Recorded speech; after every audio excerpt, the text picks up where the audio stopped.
아무래도 이제 청삼 수양회를 안 가셨던 분들이나 오늘 또 청일, 청이 지체들도 같이 있으니까 오늘 말씀이 갑자기 느헤미야에서 아가서로 된 거에 대한 궁금증이 좀 있으시라고 저는 생각이 들어요. 오늘 제목은 기분 좋게 일어나려면 이라는 제목으로 말씀 전할 텐데 사실 저희 청삼 수양회의 주제의 연장선이라고 생각하시면 될 것 같아요. 이 앤썸이라는 주제로 오늘 그리고 또 이 지난 금토 수양회를 지나왔는데 이 앤썸이라는 것은 저렇게 정의가 되어 있습니다. 친절하게 슬라이드로 보여드리는데 한번 제가 읽어드릴게요. 이게 앤썸 하면 우리는 되게 미국에서 좀 그래도 지낸 분들은 뭐 내셔널 앤썸이라고 해서 국가 이런 식으로 많이 이해하실 텐데 앤썸이란 자체가 한국말로 직역되는 거는 또 없더라고요. 그래서 제가 정의하는 그 위키피디아에서 나온 것 같은데 거기서 나온 데피니션을 한번 말씀드리자면 국가 및 단체 등 특정 집단의 상징 및 그 집단을 여기서 중요하죠. 하나로 집약시키는 구심적, 그러니까 피벗 포인트라는 거예요. 구심적 기능을 목적으로 사용되는 음악이다라고 되어 있는데 아주 쉽게 말하면 약간 대표곡 같은 거예요.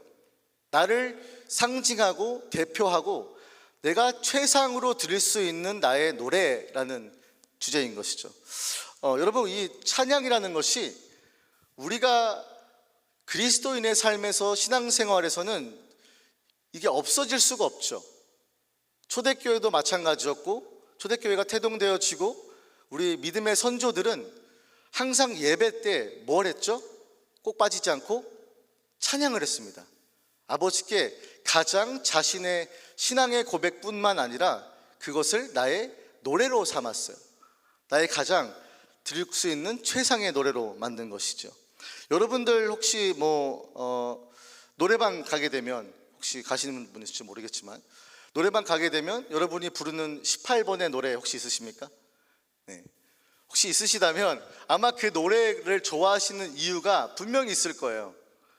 음악과 노래에는 확실히 그 사람이 갖고 있는 감정선이라든지 그 가사에 대한 공감, 어떤 면에서는 특별한 사연까지도 담겨 있는 것이 바로 어떤 우리가 대표하거나 좋아하거나 즐겨 부르는 18번의 노래가 될 수 있겠죠.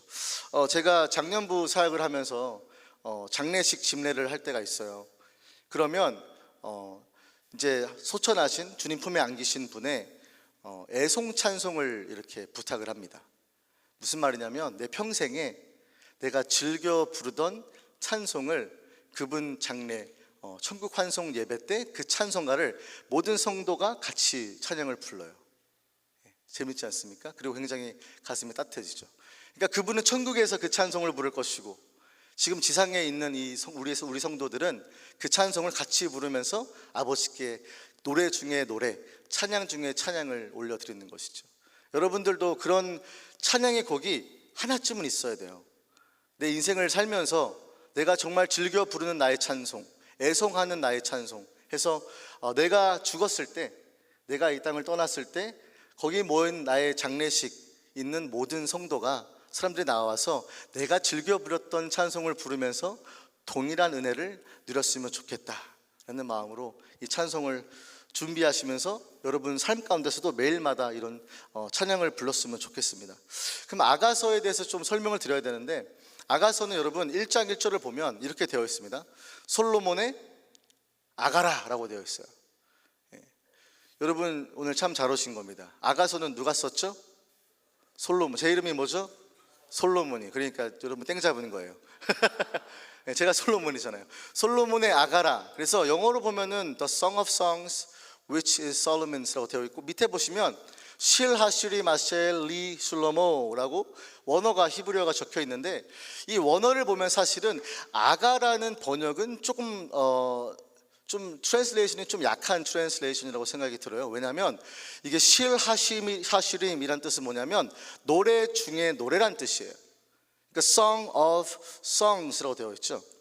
그러니까 아가는 사실은 노래 중에 노래. 히브리식 표현은 여러분 약간 이런 거죠.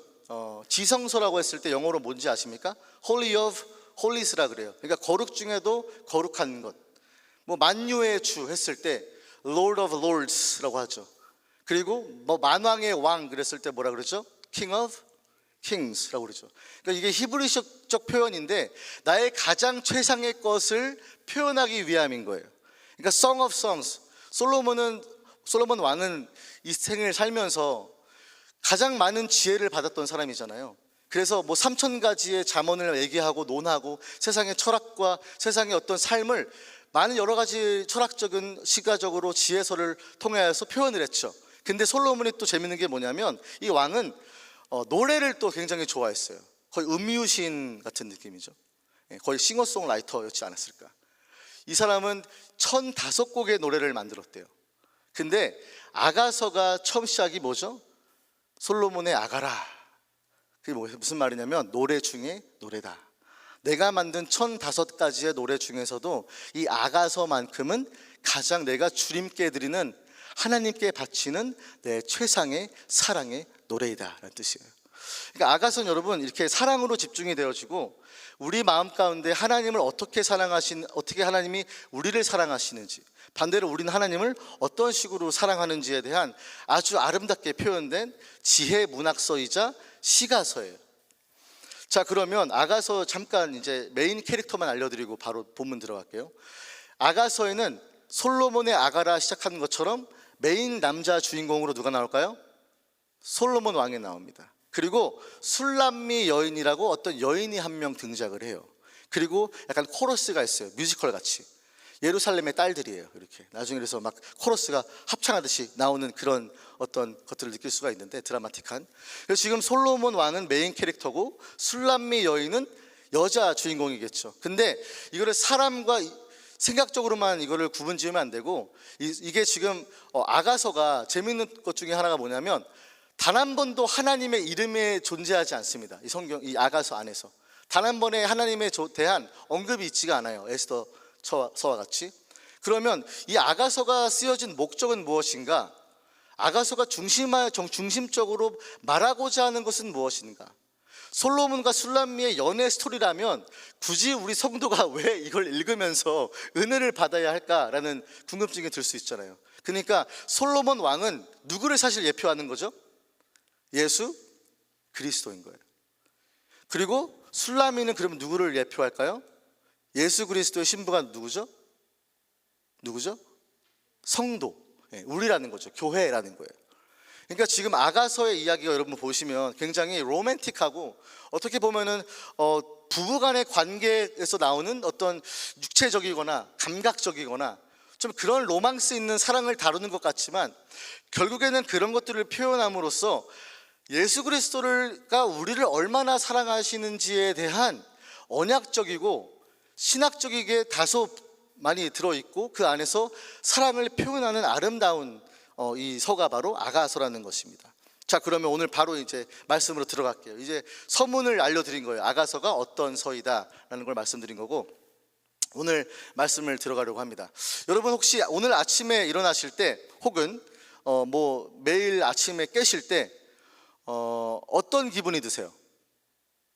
혹시 아침에 일어날 때 나는 오늘 의욕이 충만해서 막 기분이 싱글벙글해서 막 알람이 딱 터지기도 전에 1분 전에 내가 먼저 일어나가지고 눈이 떠지는 사람 혹시 계십니까? 막 의욕이 충만해. 오늘 하루를 내가 사는 것과 너무 행복하고 너무 즐거워서 오늘 내가 당장이라도 알람보다도 내가 먼저 깨겠다 라는 마음으로 혹시 일어나는 분이 계십니까? 아니면 오늘 하루 일어나는 거가 눈 뜨는 게 정말 힘들어요. 눈 뜨기 싫어. 알람 스누즈를 한 5번은 눌러. 지금 웃으시는 분들은 아마 공감하실 거예요. 왜냐면 이게 참 그런 것 같아요. 인생을 살다 보면 피곤하고 지치고 때로는 내 삶이 너무 힘드니까 내가 눈을 뜨는 게 겁이 날 때가 또한 있잖아요. 오늘 하루를 산다는 거가 사실은 되게 막막할 때가 있잖아요. 짜증스러울 때도 있고 비통할 때도 있고. 오늘 설교의 제목이 뭐냐면 기분 좋게 일어나려면 이라는 제목이에요. 어떻게 하면 내가 오늘 하루라도, 내일이라도 당장 기분 좋게 일어날 수 있을까? 짜증스럽게 마지못해서 할 수 없이 한숨 푹푹 쉬면서 또 돈 떠졌네, 또 살아야 되네, 또 일 가야 되네, 또 공부해야 되네, 또 이거 해야 되네, 이런 피곤하게 일어나는 거 말고 야 정말 기분 좋게 의욕이 충만해서 오늘 하루 하나님이 주셨네, 막 감사하게 일어나는 그런 우리가 되기 위해서 오늘 말씀을 좀 준비해 봤습니다. 통계 자료를 보니까 이렇더라고요. 직장인 중 10명 중에 4명은 만성 피로라고 합니다. 지금 벌써부터 하품하는 사람들이 몇 명 있어요. 지금 다 만성 피로, 지호 만성 피로야. 보세요 여러분, 10명 중에 4명이 만성 피로라고 하는데, 저는 또 놀란 게 뭐냐면 여기 이제 수치를 보게 됐어요. 20대 같은 경우 항상 느낀대요. 몇 프로가? 50%가 느낀대요. 30대와 40대는 자주 느낀다가 많았어요. 근데 만성 피로는 항상 느낀다라는 그 카테고리에 들어가겠죠. 그러면은 자주 느낀다와 항상 느낀다가 같이 포함을 하는 거 보니까 수치가 75%가 넘어요. 그러니까 여러분들이 아침에 일어나고 피곤한 게 이해가 되는 거예요. 피곤하고 만성 피로를 호소하고 있는 분들도 계실 텐데. 그리고 이제 다음 사진 보시면 언제 피로를 느끼는가라는 설문조사 보니까 이렇게 나왔더라고요. 1등을 차지한 게 업무 스트레스래요. 어때, 공감이 좀 되십니까? 아침에 일어날 때 할 일 때문에 막 그냥 스트레스 받는 분 계시죠. 그래서 일어나기 싫다, 깨기 싫다, 일어나도 기분이 나쁘다, 저기압이야 항상. 두 번째가 뭐 보면은 수면 부족 등등 인간관계 스트레스 등이 있습니다. 우리가 그래서 흔히 말할 때 월요병이라는 게 있잖아요. 월요일 날에 막 제일 일어나기 싫고, 그래도 주말에는 좀 쉬기라도 하지, 교회 나와서 예배 드리고 함께 형제 자매들과 소통도 하고 교제도 나누고 애프터 가서 맛있는 것도 먹고, 그러니까 이런 시간을 다 보낸 다음에 이제 월요일 날 뭔가 본격적으로 시작되는 것 같아서 그때 피곤하게 느껴질 수가 있잖아요. 그래서 욥기 14장 1절에는 이런 말씀이 있습니다. 여인에게서 태어난 사람은 생애가 짧고 걱정이 가득하대요. 그러니까 성경 말씀은 틀린 게 없어. 여러분, 여인에게 다 태어났잖아요. 남자한테 태어난 사람 있습니까? 여인에게 태어난 모든 사람은 생애가 짧대요. 물론 길게 느껴질 때도 있죠. 길고 짧은 거가 인생이라고 한다면 욥기에서 말하는 것이 뭐냐? 걱정만 가득하다는 거예요. 인생 사는데 이거 걱정해야 되지, 먹을 거 걱정해야 되지, 일 걱정해야 되지, 내가 취직하는 거 걱정해야 되지, 공부하는 거 걱정해야 되지, 트랜스퍼하는 거 걱정해야 되지, 결혼하는 거 걱정해야 되지. 이거 온통 걱정뿐이라는 거죠. 전도서 1장 2절에서 3절에 이런 말씀이 있어요. 프리처, 전도자가 말하는데, 전도자가 이르되 헛되고 헛되며, 이것도 vanity of vanities라는 뜻이에요. 가장 최상의 헛됨이다 라고 얘기하는 거예요. 표현이 멋있죠. vanity of vanities. 헛되고 헛되다, 헛되고 헛되니 모든 것이 헛되도다. 거의 거의 래퍼예요. 솔로몬 대단한 것 같아요. 헛되고 헛되며 헛되고 헛되니 모든 것이 헛되도다.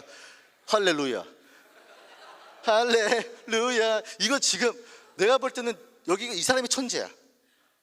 vanity of vanities라고 얘기하면서 해 아래서 수고하는 모든 수고가 사람에게 무엇이 유익하냐요.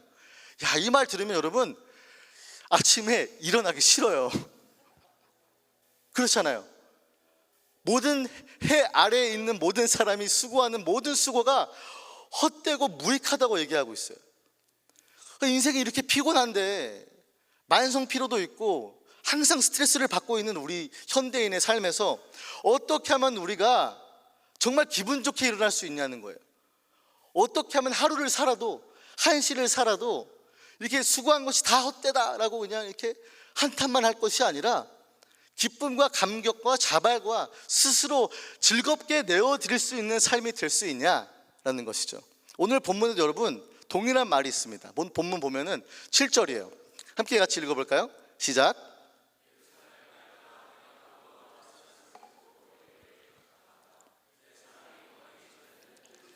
깨우지 말지니라. 깨우지 말래요. 이 술람미 여인도 동일한 생각이었던 것 같아요. 술람미 여인은 누굴 예표하죠? 성도를 예표하잖아요. 그리고 한마디로 예정돼 있고 하나님을 만나야 들어가야 할 신부에 대해서 얘기를 한다면, 지금 예루살렘 딸들아라고 사람들에게 호소하고 있지만 결국에는 얘기하는 게 뭐냐면 날 제발 좀 깨우지 말아달라고 얘기하고 있는 거예요. 여러분들도 아마 비슷한 감정이겠죠. 나는 아직 일어날 준비가 안 돼 있어. 난 좀 더 자고 싶어. 좀 더 꿈꾸고 싶어. 아직 현실로 돌아갈 수가 없어 라고 얘기할 때가 있겠죠. 근데 여러분, 지금 이 7절에서 한 가지 캐치하신 부분이 있는지 모르겠어요. 이 술람미 여인이 얘기하는 게 뭐냐면, 자기는 평생 동안 잠만 자고 싶다고 얘기하는 것이 아니에요. 나는 평생 동안 그냥 꿈에서 깨지 않고 그거에만 머물고 거기에 갇힌 사람처럼, 마치 누구죠? 슬리핑 뷰티, 뭐죠? 잠자는 숲속의 무슨 공주처럼 아예 깨고 싶지 않다는 말이 아니에요. 여러분, 그 전제를 보셨습니까? 내 사랑이 원하기 전에는 깨우지 말라 그래요. 그러니까 여기 어떠한 그 배고픔과 갈급함이 있는 거죠. 내 사랑이 만족하기 전에는 날 제발 좀 깨우지 말라고 얘기하는 거죠. 나를 만족시켜 줄 수 있는 것이라면 깨워달라는 거예요. 여러분, 인생도 마찬가지일걸요? 여러분, 왜 우리가 잠이 더 달콤한지 알아요? 우리 인생과 삶이 꿈보다 달콤하지 않아서 그렇잖아요. 틀렸나요? 맞죠? 여러분, 왜 눈 뜨기 싫어요? 눈 뜨는 거가 더 달콤하지 않아서잖아요. 더 자고 싶은 이유가 뭐예요? 내가 눈을 뜰 이유를 찾지 못해서잖아요. 내 만약에 눈 뜨는 것에 대한 확실한 나의 사명이라든지 어떤 의욕이 충만하다면, 여러분, 이 지금 술람미 여인이 말하는 것처럼 내 사랑이 완벽하게 채워지고 충만해지고 풍성해지고, 그래서 내가 자발적으로 알람도 필요 없이 일어날 수 있을 정도로 하루하루마다 눈을 뜨는 것이 너무 행복한 사람이라면, 그때야말로 나를 제발 좀 깨워달라라고 얘기하는 것입니다. 근데 여러분, 이게 우리 인생의 삶의 모습인 것 같아요. 항상 배고파요. 항상 공허해요. 항상 채워지지가 않아요. 그래서 제가 어제 저녁에 설교 중에 술람미 여인이 한 말이 있었잖아요. 당신의 사랑은 포도주보다 더 달콤합니다. 기억나시죠? 청삼 지체들. 달콤합니다, 이런 표현이 뭐냐면, 결국에는 이 술은 뭐예요? 포도주는 기쁨과 즐거움을 상징하기도 하는 이유가 뭐냐면, 중독성이 있잖아요. 그러니까 취기가 오르고 기분이 좋아지면 이게 땡기잖아요. 그렇죠? 근데 술람미 여인이 하는 말이 뭐냐면, 하나님의 사랑은, 당신의 사랑은 술보다도 더 달콤하대요. 그러니까 내가 달콤한 사랑을 완벽하게 채우기 전까지는 나를 제발 깨우지 말아달라는 호소가 있는 거죠. 우리 인생에는 동일하게 영혼의 갈급함과 그 사랑을 원하는, 그 완벽하고 풍요롭게 넘치는 사랑을 원해요. 여러분, 그래서 술과 하나님의 사랑이 다른 이유가 뭐냐면, 술은 중독이 되어서 나를 땡기게 하지만, 하나님의 사랑은 중독적인 게 아니라 뭐냐면, 나를 충만하게 해요. 할렐루야. 나를 충만하게 한다는 거예요. 더 달콤하대요. 인생의 고단함과 헛헛함보다 더 달콤한 것이 바로 뭐예요? 하나님의 사랑이라는 거죠. 믿으십니까? 그 믿는 사람들이 여기 다 앉아있는 줄 믿습니다. 그 믿는 사람들만이 내일 아침에 눈을 떴을 때, 아 짜증나, 일어나기가 싫어가 아니라, 하나님의 사랑이 내 안에 흘러오니까 그때서야 발로 내가 내 마음의 만족과 충만함은 세상에 주는 즐거움과 업적과 성취가 재력이 아니라, 결국에는 하나님, 나의 영혼을 사랑하시는 lover of my soul, 나의 영혼을 사랑하는 그 사랑이야말로 나를 깨운다는 것이죠. 자, 그러면 여러분, 확실해요. 왜 우리에게 번아웃이 오는가? 지치는가? 피로한가? 삶의 원동력을 항상 잘못된 곳에 설정하고 있기 때문이죠. 잘못된 곳에. 이 술람미 여인도 비슷했어요. 오늘 본문 1절 말씀입니다. 술람미 여인은 이렇게 얘기를 합니다. 나를 깨우지 말라고 얘기하고, 내가 내 사랑이 만족하기 전에는 날 깨우지 말아달라. 그리고 무슨 말을 하냐면, 나는 샤론의 수선화요 골짜기의 백합화로다 라고 얘기해요. 야, 아름답지 않습니까? 술람미 여인이 자기를 표현하기로, 나는 샤론의 수선화요 백합화다 라고 얘기하고 있어요. 여러분, 이게 지금 이게 시가서니까 이게 포에트리에 속하는 이게 리터레처잖아요. 그렇다 보면은 지금 샤론의 수선화, 와 꽃이네, 골짜기의 백합화네, 와 꽃이네, 아름답네 라고 되게 좋게 생각이 들어지죠. 하지만 여러분, 여기 함정이 있습니다. 술람미 여인이 솔로몬 왕을 너무나 갈망하고 원하지만, 자기와 솔로몬 왕과의 큰 갭이 있어요. 나아가지 못하는 어떠한 갭이 있다는 거죠. 이 갭 사이를 어떻게 메꿀까를 고민하고 번민하고 고민하고 있는 것이 바로 1절에 담겨 있는 것인데, 이게 왜 그러냐면, 술라미 여인은 자기에 대한 셀프 이미지가 굉장히 낮은 사람이었어요. 청삼 수양에 갔던 분들은 아시겠지만 자기 피부가 다 거뭇게 탔다고 얘기해요. 그 이유가 뭔지 봤더니 자기 어머니의 아들들, 의붓 사촌 오빠들이 나를 포도원 지기로, 땡볕의 가운데 나를 포도원 지기로 삼았대요. 그래서 내 피부가 다 탄 이유가 바로 내가 원해서 이렇게 포도원 지기로 일한 것이 아니라 내 어머니의 아들들이 표현되어라고 되어 있지만 사실은 이 사람들은 의붓 사촌들이에요. 그러니까 노화였다고 표현하는데 화가 항상 나 있는 오빠들이 야, 너 일 안 나가? 라고 얘기하고 있는 거죠. 그래서 자기 포도원은 지키지 못하고 오빠들과 어머니의 포도원을 지키다가 땡볕 아래에서 다 타버린 말을 하면서 내 피부는 거무스름하지만 나는 아름답다라고 애써 포장하면서 자기 셀프 이미지랑 바디 이미지가 굉장히 로우한 사람인 거예요. 그러니까 약간 이런 거죠. 나는 괜찮아, 띵띵띵. 그러니까 나는 괜찮다고 얘기하지만 괜찮은 게 아니잖아요. 괜찮으면 띵띵띵이 나오지 말아야지. 그렇죠?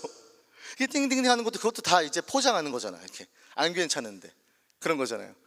그러니까 술라미 여인도 마찬가지죠. 난 괜찮아, 나 아름답다 하지만 내 피부가 검은 이유가 주저리 이것 때문이고 저것 때문이고 저 사람 탓하고 이 세상을 탓하고 내 상사를 탓하고 내 교수를 탓하고 막 사람 다 탓하면서 하지만 나 아름답다 띵띵띵띵 이렇게 변해버리는 거죠.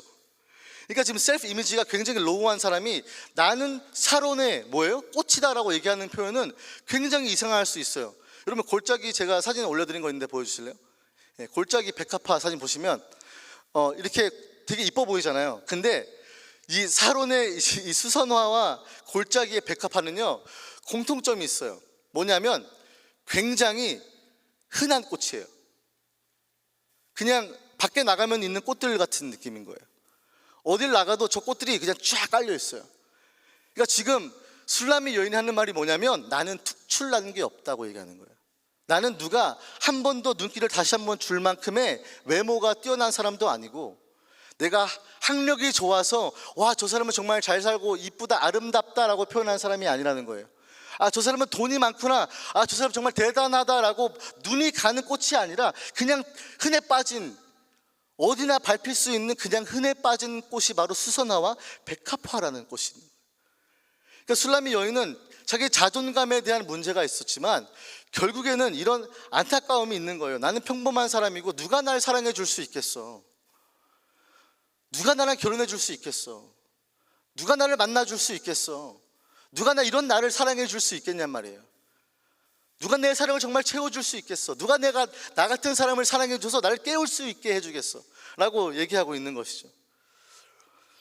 여러분 사랑의 결실은 뭐라고 생각하십니까?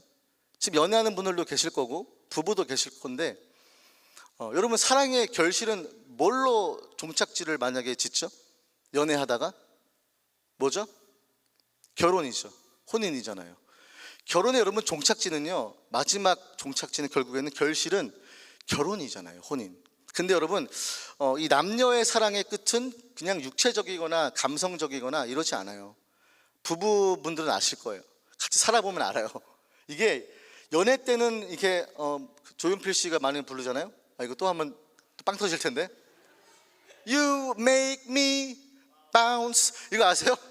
이게 사랑은 이렇게 막 이렇게 멜랑콜리하고 막 bounce 이게 아니에요. 이런 사랑은 여러분 결혼식 후에 부부 생활하면요 이런 건 다 그냥 사라져요. 미안해요. 여러분들의 로망을 깨서 미안한데, 그러니까 사랑의 결실은 혼인인데 혼인에서의 중요한 포인트가 있어요. 결혼식을 하면 여러분, 결혼식에 그러면 하이라이트는 뭐라고 생각하세요? 어우, 너무 답이 빨리 나왔어. 잠깐만 기다려. 이거 얘기하고 대답하세요. 결혼식의 하이라이트는 여러분, 브라이즈메이드랑 그룸스맨이 나와가지고 입장하는 게 아니에요. 들러리가 나왔는 게 하이라이트가 아니에요. 거기가 그게 피브럴 모멘트가 아니죠. 그러면은 부모님께 인사하는 것이 그 결혼식의 하이라이트인가요? 기훈이는 그랬던 것 같아요. 엄청 울더라고요. 근데 결혼식의 하이라이트는 뭐예요? 결혼식의 하이라이트는 뭐예요? 서약이에요. 맞아요. 여러분 결혼식에 서약할 때 항상 유명한 문구가 들어가는 게 있어요. 그게 뭔지 아십니까? Until death do us part라는 뜻이죠. 무슨 말이냐면 죽음이 우리를 갈라놓을 때까지라는 문구가 항상 들어갑니다. 결혼식의 하이라이트가 왜 저는 서약이라고 생각하냐면 이런 문구죠. 좋을 때나 나쁠 때나 풍족할 때나 부족할 때나 아플 때나 건강할 때 내가 당신 곁에 영원히 끝까지 그 자리를 지키겠다라는 서약이 이루어지죠. 이거는 여러분 헌신이에요. 감정이랑 육체적인 연애의 세포가 아니라 커미트멘트예요. 내가 이 사람을 내가 잘 살고 있거나 돈이 없거나 아프거나 할 때까지도 그 사람 곁에 있겠다는 나의 커미트멘트라는 거예요. 그래서 서약을 꼭 해야 되는 거예요. 결혼식에는 서약이야말로 가장 핵심이라고 할 수 있는 거예요. 그러면 여러분 결혼을 결심하게 되는 그 결실, 이거는 여러분 이 서약과 굉장히 밀접하게 관계가 있는데 제가 나중에 결혼 세미나 할 때 이거 다 더 자세하게 풀어드릴게요. 올 여름 메이비. 오케이. 아무튼 이 서약 여러분 있었을 때 서약과 헌신 커미트멘트가 어디에 사랑의 결실로 이어지는데 이게 왜 중요하냐면 약간 이런 거죠. 여러분 혹시 연애할 때 결혼을 염두에 두고 고민할 때 있죠. 내가 이 사람과 결혼하는 것이 맞는가? 그러면 결혼을 여러분 내가 결심하게 되는 확실한 그 티핑 포인트가 뭐라고 생각하세요? 그 사람의 재력? 그 사람의 학력? 집안 백그라운드? 갖고 있는 차? 여러분 이런 것들요 다 어쩔 때는 있다가도 있는 거고 없다가도 있는 거예요. 맞죠? 돈은 다 그래요. 여러분 그리고 나이 들잖아요. 학력 똑같아요. 네, 다 똑같아요. 이렇게 거창하게 막 많은 거 배웠다고 해서 사람 다 똑같아요. 그러니까 결국에는 있다가도 있고 없다가도 없는 것들을 여러분 항상 우리가 되게 목매고 그거에 굉장히 집중을 많이 하잖아요. 그 사람의 스펙. 근데 여러분 결혼해서 진짜 내가 이 사람과 결혼해야 되겠다라고 확실하게 그때 딱 넘어갈 수 있는 결심하는 포인트는 뭐냐면 확신이에요. 맞죠? 내가 이 사람과 살았을 때 내 미래를 내다볼 수 있는가에 대한 확신이에요. 컨빅션이 있어야 된다는 말이에요. 그렇죠? 이게 없으면요 섣불리 결혼하자고 말 못합니다. 왜냐하면 확신이 안 서기 때문이에요. 그러니까 서약은 그런 의미인 거예요. 내가 이 사람이랑 여기 나온 것처럼 좋을 때나 나쁠 때나 이 사람을 사랑할 수 있는 확신이 있어야 된다는 거죠. 풍족할 때나 부족할 때나 이 사람을 사랑할 거라는 확신이 있어야 된다는 거죠. 이 사람이 아파서 벽에 똥칠할 때 내 곁에서 있을 거라는 확신이 있어야지만이 그 결혼을 한다는 거예요. 술람미 여인도 마찬가지예요. 내 사랑이 완벽하게 채워지지 않으면 그 확신이 나에게 없으면 나 깨우지 말아달라는 거죠. 이게 사랑이랑 여러분 정확하게 연결이 되어 있고요. 여러분들의 신앙생활과 하나님과의 관계에서도 정확하게 연결이 되어 있습니다. 하나님에 대한 확신이 여러분 있으십니까? 하나님에 대한 사랑이 나에게 확신으로 다가오십니까? 만약에 하나님의 사랑, 예수 그리스도의 사랑이 나에게 확신을 주지 못한다면 나는 커밋멘트를 할 수가 없어요. 내 삶을 항상 예배에 나오고 주일날 나오고 주중 예배 나와서 하나님 나 예배합니다, 경배합니다, 내 삶을 드립니다. 우리 심지어 삶이잖아요. 예배가 삶이 되고 삶이 예배가 되는. 그렇다고 한다면 내 삶을 정말 내어드리려고 한다면 여러분 확신이 있어야 된다는 거예요. 하나님이 나에게 주신 사랑도 확신하고 나도 하나님께 드리는 나의 사랑이 확신되어야지만이 헌신할 수 있어요. 내가 돈이 있을 때나 없을 때나, 내가 몸이 아프거나 몸이 안 아프거나, 내가 질병이 있거나 질병이 없거나, 내 집이 쫄딱 망하거나 흥하거나, 이거는 사실은 상관이 없어요. 다 지나가는 것들이에요. 근데 뭐가 남냐면 서약이 남아요. 언약이 남아요. 내가 확실히 이 사람과 끝까지 하겠다는 나의 커미트멘트가 남는 거죠. 근데 그거를 좌지우지하는 티핑 포인트가 뭐라고요? 컨빅션, 확신인 것이죠. 그래서 여러분 이 술람미 여인은 나는 샤론의 수선화야, 골짜기의 백합화야, 이 말은요 확신 있는 마음은 아니에요. 누가 날 사랑해 줄 수 있겠어? 누가 나랑 결혼해 주겠어? 솔로몬 왕이 날 거들떠보기나 하겠어? 라는 마음인 것이죠. 근데 여러분 정말 아름다운 게 이 본문 2절 한번 보십시오. 이제 솔로몬 왕이 술람미 여인에게 그 확신을 탁 심어줘요. 근데 어떻게 심어주는지 보세요. 여자들 중에 내 사랑은 너는 가시나무 가운데 백합화 같아 그래요. 야, 이거 좀 충격이지 않아요? 왜냐면 방금 전까지만 해도 술람미 여인은 내가 백합화 같다고 나쁜 쪽으로 해석을 했잖아요. 근데 이 남자는요, 여인들 중에서 가시나무 가운데서 너는 백합화다 그러는 거예요. 너는 백합화 중에서도 백합화다 라고 말하는 거예요. 다시 쓰는 거예요. 약간 그런 거 있잖아요. 나의 아픔과 상처와 나의 더러움과 나의 부패함이 하나님께 나아가지 못하게 가로막는 장애물이 된다면 하나님은 그것마저도 너는 내가 사랑하는 백합화다라고 얘기하시는 거예요. 너의 평범은 평범이 아니다. 너는 너를 그대로를 사랑한다 라고 말씀하시는 것이죠. 할렐루야. 여러분, 이게 정말 확신이 주는 말 아닙니까? 나는 사실 모아놓은 돈이 없어서 결혼 못할 것 같아. 근데 하나님은 그거 보지 않으시고 난 너를 사랑한다. 너는 백합화 중에 백합화다. 넌 나의 노래 중에 노래다. 나의 최상으로 내가 사랑하는 내 자녀고 내 딸이다 라고 말씀하시는 것이죠. 그리고 왕이 3절에 이어서 또 이렇게 이야기합니다. 이제는 술람미 여인이 그 확신에 대해서 화답하는 것이 바로 본문 3절이에요. 이제는 솔로몬 왕이 사랑한다고 고백하고 확신을 심어주니까 이 여자도 점점 자신의 확신에 차기 시작했어요. 내가 잠에서 깰 때가 되었다는 것을 점점 인지하고 있는 것이죠. 본문 3절 한번 같이 읽어볼까요? 시작.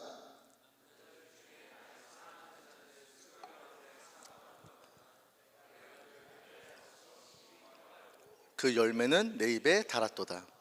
보세요. 사과나무라고 나오죠. 사과나무는 여러분 뭘 의미하냐면 새로운 기운을 의미해요. 그리고 용기를 의미해요. 멋있지 않습니까? 내가 나아가지 못했을 때 용기를 주는 것이 바로 사과나무라는 것이. 그리고 저 그늘이 진짜 더 아름다운 표현인데 아가서는 진짜 기가 막힙니다. 나중에 진짜 한번 강의하고 싶어요. 이 그늘 표현은 뭐냐면 여러분, 이게 왜 정말 충격적이냐면 팔레스타인 그 지역에는 여러분 해가 굉장히 뜨거웠어요. 그래서 거의 사람을 살인적이었어요. 죽일 수 있을 정도의 히트로크가 딱 오면 사람이 쓰러지잖아요. 알죠? 저도 한번 경험해 봤는데 저기 어디 갔다가 어디였더라? 너무 궁금하다. 나중에 물어봐 주세요. 생각날 수 있으니까. 자슈아 추리를 여름에 갔다가 이거 설명 길어지는데 남자 셋이 갔어요. 다 친한 친구들인데 여름에 갔는데 이게 뜨거운 줄 나중에 모르더라고요. 근데 한 친구가 목사인데 헬스 트레이너예요. 몸이 되게 좋아요.